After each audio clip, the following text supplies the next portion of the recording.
Ang dalagang nang-ini sa mga pusa, kuwento ni Imelda. Sa isang tahimik na baryo, may isang dalagang nagngangalang Imelda. Hindi siya kilala sa kabaitan o kagandahang asal, kundi sa kanyang matinding inis sa mga pusa.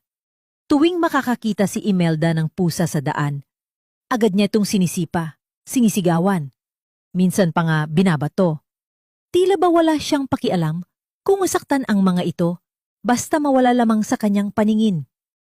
Ngunit hindi alam ni Imelda, ang mga pusang kanyang inaalipusta ay hindi basta-bastang mga hayop, sila'y mga alaga ng isang diwata.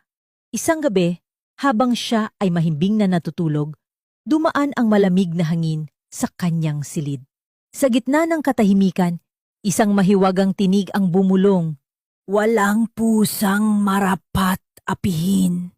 Ngayong gabi, ang sumpa ay darating.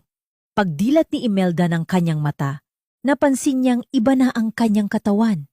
Ang kanyang mga kamay ay naging mga paa.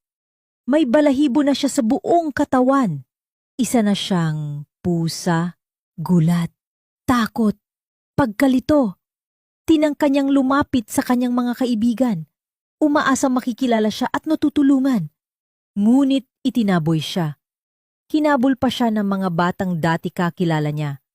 Tinaponan ng tsinelas, tinadyakan at tinawanan.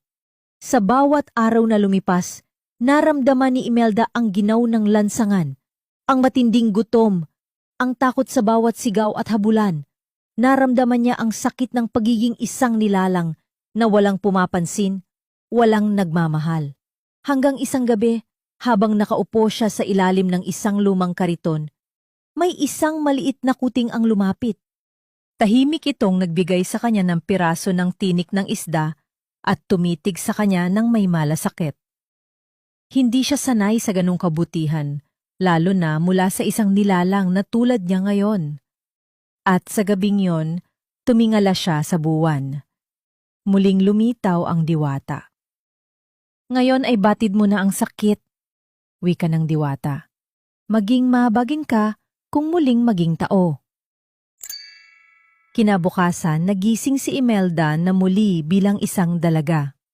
Sa kanyang tabi, mahimbing na natutulog ang kuting na tumulong sa kanya. At mula noon, nagbago ang kanyang puso. Inalagaan niya ang mga pusa.